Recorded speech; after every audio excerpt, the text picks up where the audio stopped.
하나님 아버지, 참으로 감사합니다. 이 성탄의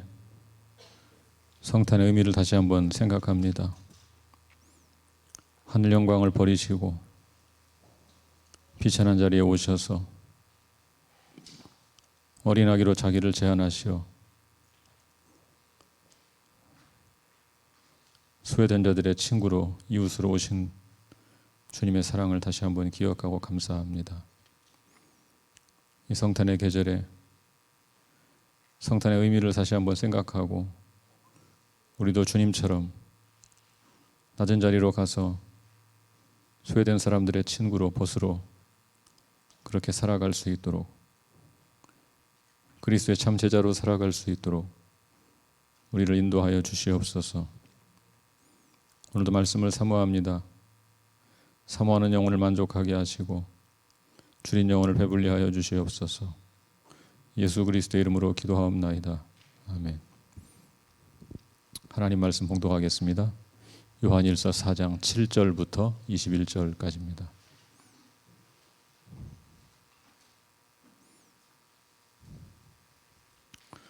요한일서 4장 7절부터 21절까지입니다. 저와 함께 한 절씩 교독하겠습니다. 사랑하는 자들아, 우리가 서로 사랑하자. 사랑은 하나님께 속한 것이니 사랑하는 자마다 하나님으로부터 나서 하나님을 알고 사랑하지 아니하는 자는 하나님을 알지 못하나니 이는 하나님은 사랑이심이라. 하나님의 사랑이 우리에게 이렇게 나타난 바 되었으니 하나님이 자기의 독생자를 세상에 보내심은 그로 말미암아 우리를 살리려 하심이라. 사랑은 여기 있으니 우리가 하나님을 사랑한 것이 아니요 하나님이 우리를 사랑하사 우리 죄를 속하기 위하여 화목 제물로 그 아들을 보내셨음이라. 사랑하는 자들아, 하나님이 이같이 우리를 사랑하셨은즉 우리도 서로 사랑하는 것이 마땅하도다. 어느 때나 하나님을 본 사람이 없으되 만일 우리가 서로 사랑하면 하나님이 우리 안에 거하시고 그의 사랑이 우리 안에 온전히 이루어지느니라. 그의 성령을 우리에게 주심으로 우리가 그 안에 거하고 그가 우리 안에 거하시는 줄을 아느니라. 아버지가 아들을 세상의 구주로 보내신 것을 우리가 보았고 또 증언하노니 누구든지 예수를 하나님의 아들이라 시인하면 하나님이 그의 안에 거하시고 그도 하나님 안에 거하느니라. 하나님이 우리를 사랑하시는 사랑을 우리가 알고 믿었노니 하나님은 사랑이시라. 사랑 안에 거하는 자는 하나님 안에 거하고 하나님도 그의 안에 거하시느니라. 이로써 사랑이 우리에게 온전히 이루어진 것은 우리로 심판날에 담대함을 가지게 하려 함이니 주께서 그러하심과 같이 우리도 이 세상에서 그러하니라. 사랑 안에 두려움이 없고 온전한 사랑이 두려움을 내쫓나니 두려움에는 형벌이 있음이라. 두려워하는 자는 사랑 안에서 온전히 이루지 못하였느니라. 우리가 사랑함은 그가 먼저 우리를 사랑하셨음이라.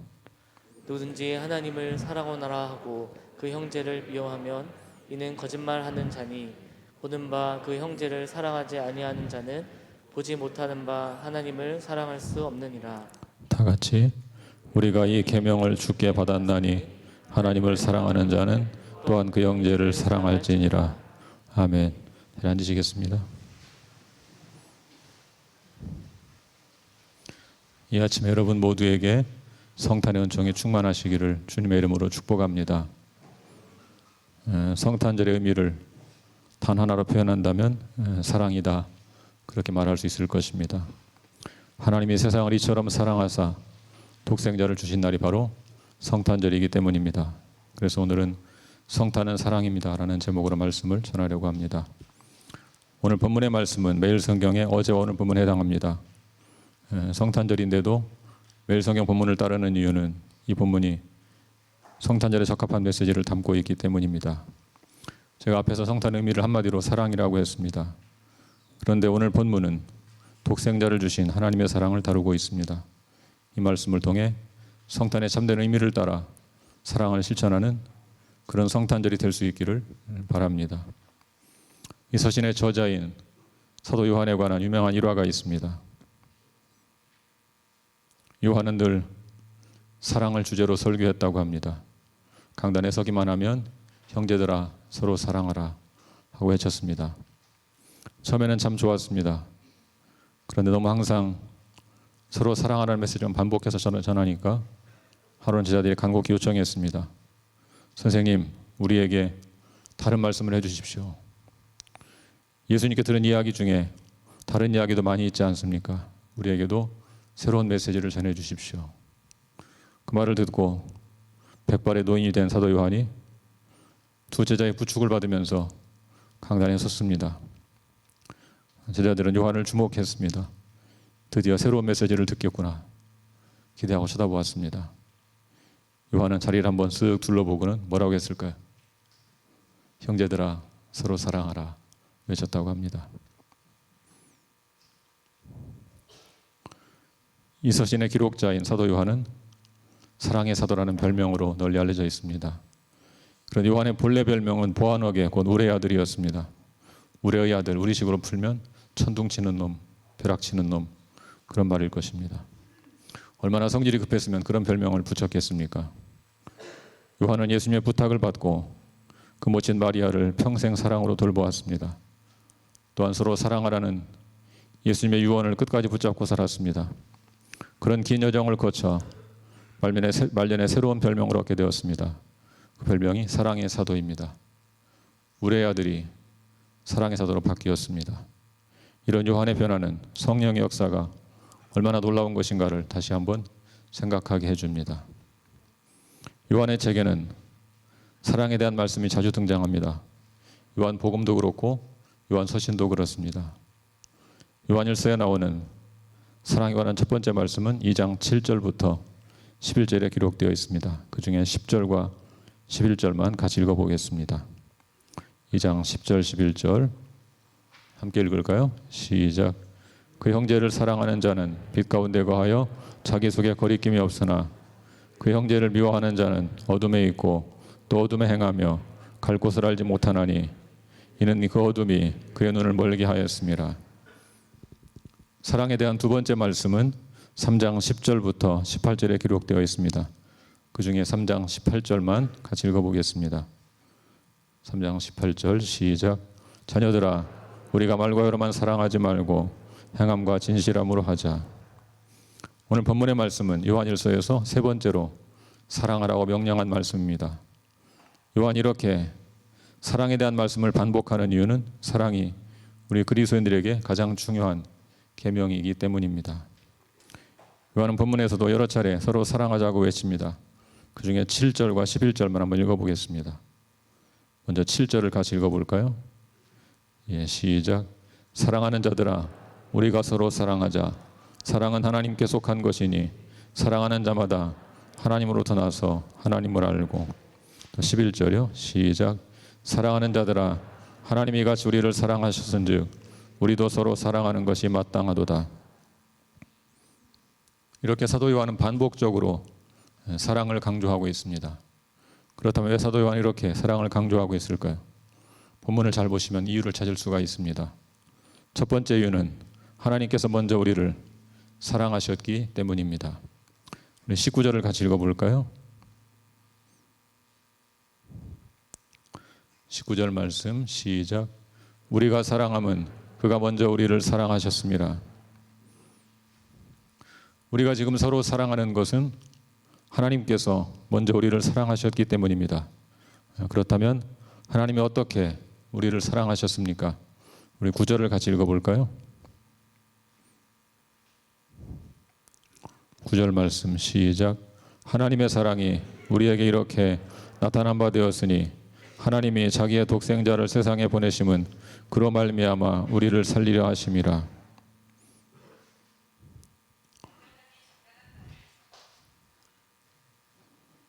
어느 날 AI가 설교하는 날 올지 모르겠습니다. 이 말씀 바로 앞에 있는 8절에 보시면 하나님은 사랑이라는 말씀이 있습니다. 하나님은 본질적으로 사랑이다 그런 말입니다. 그런데 하나님의 본질인 사랑이 이론적인 차원에 관념적인 차원에 머물지 않고 우리에게 나타났습니다. 하나님의 본질인 사랑이 역사 속에 사람들 속에 직접 그 모습을 드러낸 것입니다. 그것이 무엇입니까? 바로 하나님이 자기의 독생자를 우리에게 보내주신 것입니다. 사랑하는 여러분, 그것이 바로 성탄절의 참된 의미입니다. 그런데 단지 보낸 것으로 그치지 않았습니다. 하나님은 우리를 살리기 위해 독생자를 보내 십자가에서 죽게 하셨습니다. 우리를 사랑하셔서 그 아들을 화목제물로 우리에게 보내주셨습니다. 그것이 바로 우리에게 나타난 하나님의 사랑입니다. 하나님은 그렇게 엄청난 사랑으로 우리에게 사랑이 무엇인가를 보여주셨습니다. 우리 하나님은 행동하시는 분입니다. 하나님은 인간이 이해할 수 있는 모습으로 역사 속에 자신을 계시하신 분입니다. 아무리 본질이 사랑이라고 해도 우리에게 계시되지 않으면 인간인 우리는 그 사랑을 알 길이 없습니다. 우리가 사랑이신 예수를 믿고 삶으로 체험했기 때문에 이만큼이라도 지금 사랑하게 된 것입니다. 이제 본문 11절에서 요한은 담대하게 선언합니다. 우리 11절을 같이 읽어보겠습니다. 11절 말씀 같이 읽습니다. 시작. 사랑하는 자들아, 하나님이 같이 우리를 사랑하셨은즉 우리도 서로 사랑하는 것이 마땅하도다. 마지막 단어를 보십시오. 마땅하도다 그랬습니다. 우리와는 차원이 다르게 크시고 위대하신 하나님께서 아들을 주시기까지 우리를 사랑하셨다면, 그렇게 사랑하셨다면 그 사랑을 받은 우리도 서로 사랑하는 것이 마땅하다. 그렇게 말하는 것입니다. 하나님이 아무 조건 없이 우리와 같은 연약한 죄인들을 사랑하셨다면, 그래서 우리가 지금 그 사랑 가운데 살고 있다면 우리가 서로 불쌍히 여기며 서로 사랑하는 것이 정말 말 그대로 마땅한 것이 아니겠습니까? 그 다음으로 요한이 이렇게 사랑을 강조하는 두 번째 이유는 사랑의 하나님께서 우리 안에 내주하시기 때문입니다. 어떻게 하나님께서 우리 안에 내주하시게 되었습니까? 우리 14, 15절을 같이 한번 읽어보겠습니다. 14, 15절 시작. 아버지가 아들을 세상의 구주로 보내신 것을 우리가 보았고 또 증언하노니 누구든지 예수를 하나님의 아들이라 시인하면 하나님이 그의 안에 거하시고 그도 하나님 안에 거하느니라. 우리가 예수님을 하나님의 아들로 믿고 마음으로 믿고 입으로 시인하면 하나님은 그때부터 우리 안에 거하시고 우리도 하나님 안에 거하게 됩니다. 예수님을 하나님의 아들로 시인한다는 것이 무슨 뜻일까요? 그래서 시인한다는 것은 공개적으로 사람들 앞에서 고백하는 것을 의미합니다. 우리가 예수님을 하나님의 아들로 시인하는 것은 성령의 역사가 아니면 일어날 수 없는 기적 같은 일입니다. 아니 어쩌면 가장 큰 기적이라고 할지도 모르겠습니다. 13절 말씀과 같이 그의 성령을 우리에게 주셨기 때문에 가능한 일입니다. 인간적으로 생각하면 예수님을 하나님의 아들로 믿는 것은 어려운 일이 아니라 사실은 불가능한 일입니다. 2000년 전에 유대 땅에 살았던 인간 예수를 어떻게 우리가 하나님의 아들로 인정하고 고백할 수가 있겠습니까? 참으로 놀라운 일이 아닐 수 없는 것입니다. 이런 면에서 예수를 믿는 것은 이성으로는 이해하기 어려운 신비로운 성령의 역사입니다. 성령의 강권적인 역사로 내면의 변화로 우리는 예수를 하나님의 아들로 시인하게 되었습니다. 그 결과 우리는 성령을 모시고 살게 되었습니다. 하나님의 은혜로 찬송가 310장 3절 가사는 이렇습니다. 왜 내게 성령 주셔서 내 마음 감동해 주 예수 믿게 하는지 난 알 수 없도다. 왜 내게 성령 주셔서 내 마음 감동해 주 예수 믿게 하는지 난 알 수 없도다. 참으로 알 수 없는 하나님의 은혜입니다. 성령이 우리 가운데 오셨기 때문입니다. 예수님을 이렇게 하나님 아들로 시인한 것은 성령께서 우리 안에서 일하셔서 우리 내면을 변화시킨 역사입니다. 또한 우리가 서로 사랑하는 것은 우리가 성령을 모시고 산다는 외적인 증거입니다. 우리 16절을 같이 읽어보겠습니다. 16절 시작. 하나님이 우리를 사랑하시는 사랑을 우리가 알고 믿었노니 하나님은 사랑이시라. 사랑 안에 거하는 자는 하나님 안에 거하고 하나님도 그의 안에 거하시느니라. 여기서 사랑 안에 거한다, 그 말은 사랑을 실천한다, 그런 말입니다. 사랑을 실천하는 사람은 하나님과 함께 거한다는 말입니다. 이 말은 우리가 사랑을 실천하면 하나님께서 그때부터 우리 안에 거하기 시작한다, 그런 뜻이 아닙니다. 오히려 반대로 하나님께서 우리 안에 거하시기 때문에 우리가 사랑을 실천하게 된다는 뜻입니다. 우리가 사랑을 실천하는 것은 우리 안에 거하시는 성령 하나님의 열매입니다. 사랑의 실천은 하나님과 함께 거한다는 외적인 증거입니다. 한 사람이 예수를 영접할 때 일어나는 성령의 역사는 눈으로 볼 수 있는 것이 아닙니다. 그것은 참으로 신비로운 우리 내면의 역사입니다. 그렇지만 우리는 사랑의 실천을 통해 우리 내면의 변화를 외적으로 표현할 수 있습니다. 성령의 역사로 변화된 사람은 참된 사랑을 실천하게 됩니다. 그래서 요한은 서로 사랑하자고 이토록 간절히 외치고 있는 것입니다. 그리스도인의 변화는 내적인 변화로만 그쳐서는 안 됩니다. 외적으로도 그 변화가 표현되어야 합니다. 그 다음으로 요한이 서로 사랑하자고 반복해서 강조하는 세 번째 이유는 하나님은 서로 사랑하는 그의 백성들 가운데 거하시기 때문입니다. 우리 12절을 같이 읽어보겠습니다.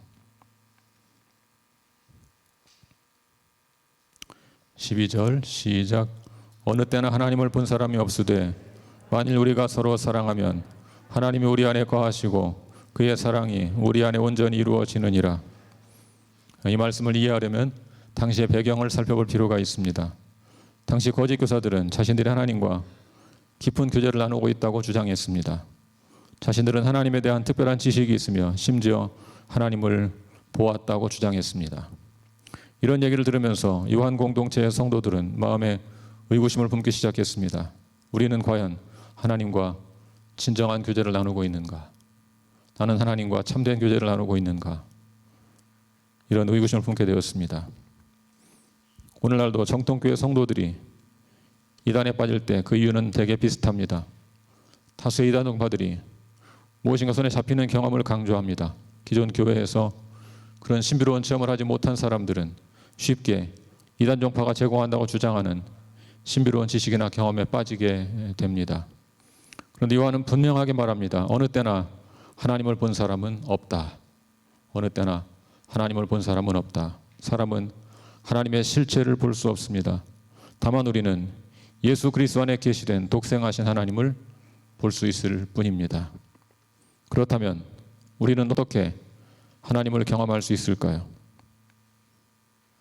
요한은 분명하게 선언합니다. 만일 우리가 서로 사랑하면 하나님께서 우리 안에 거하신다. 만일 우리가 서로 사랑하면 하나님 우리 안에 거하신다. 여기서 우리 안에 그 말은 우리 각개인의 내면에 그런 뜻이 아닙니다. 우리의 교제를 가리키는 우리 가운데, 우리 사이에 그런 말입니다. 이 말씀 우리가 서로 사랑할 때 그런 우리의 교제 가운데, 공동체의 사랑 가운데 하나님께서 거한다는 뜻입니다.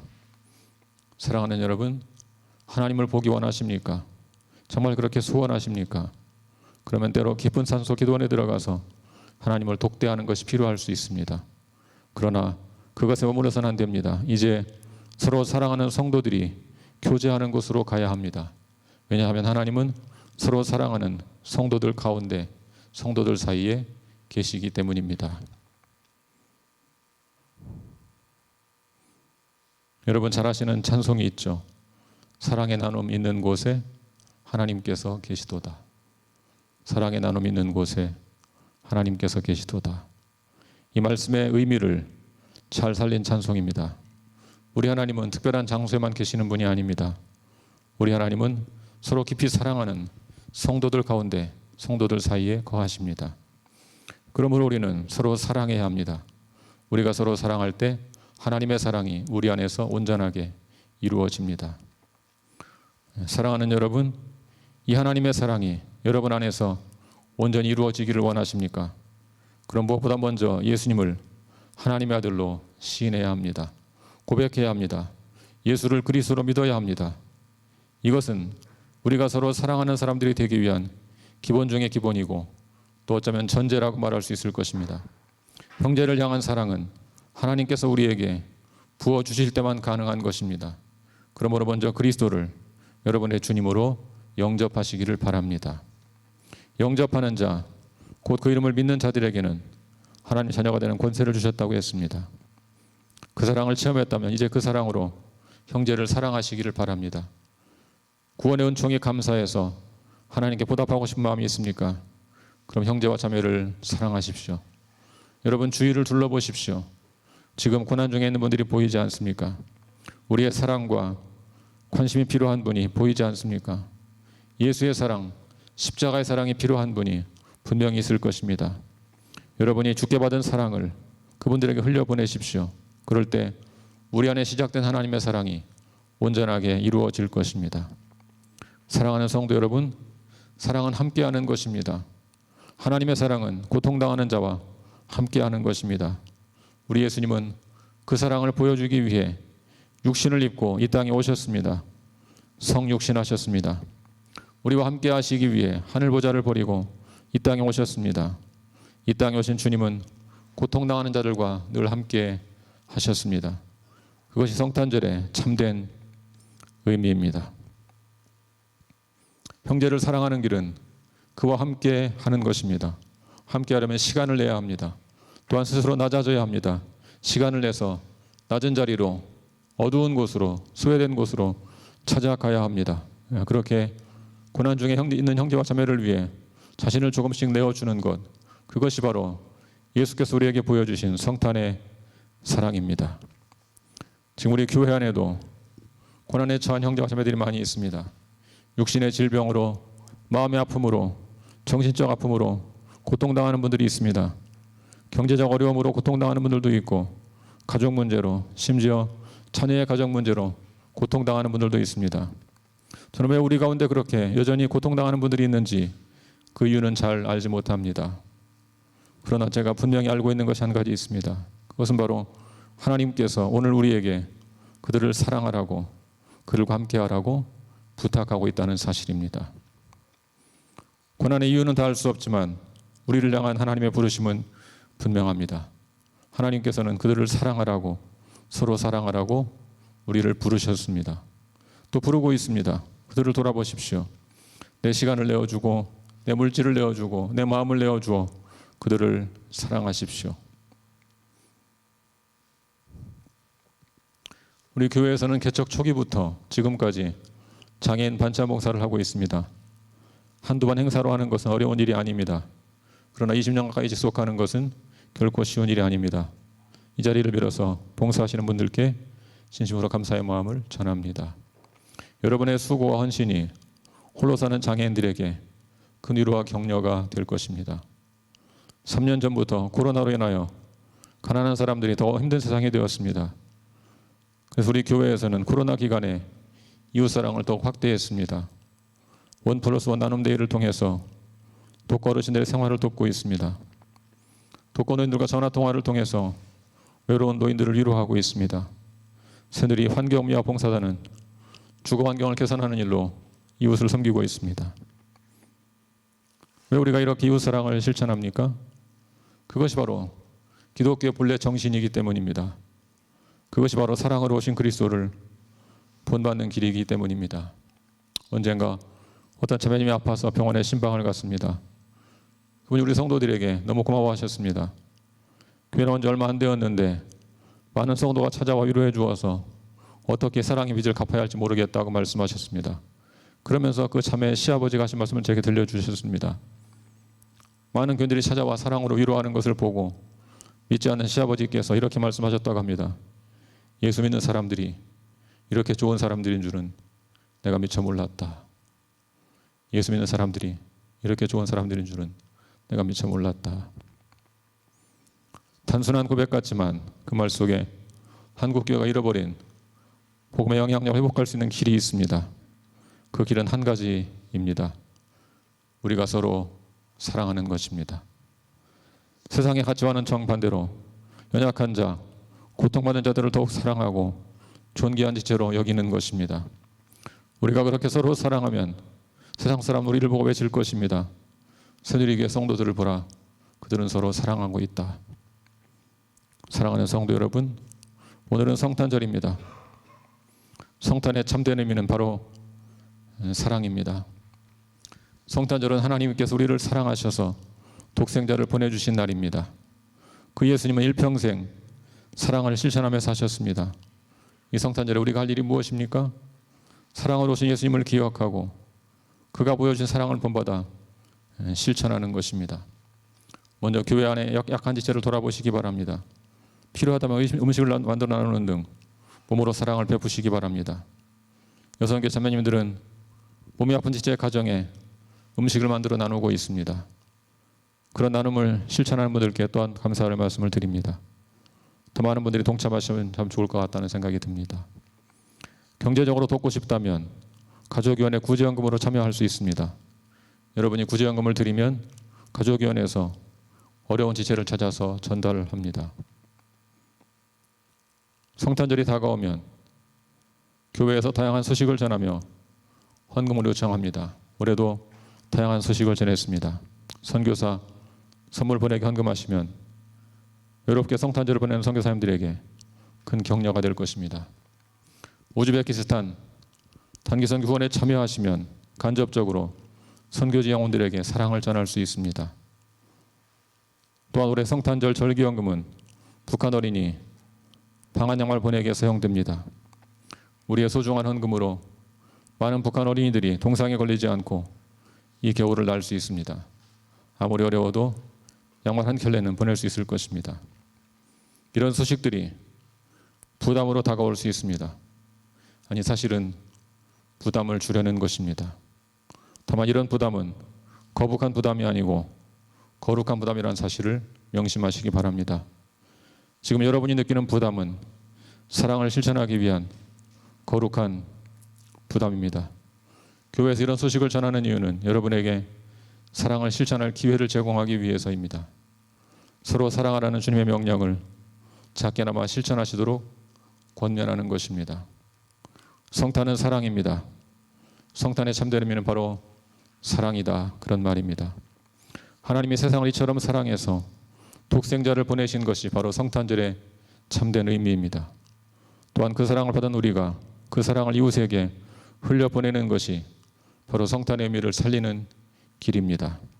이 성탄의 사랑이 여러분 모두에게 충만해서 그 사랑을 나누고 전하는 우리 모두가 될 수 있기를 성탄의 참된 이유이신 예수 그리스도의 이름으로 간절히 축원합니다.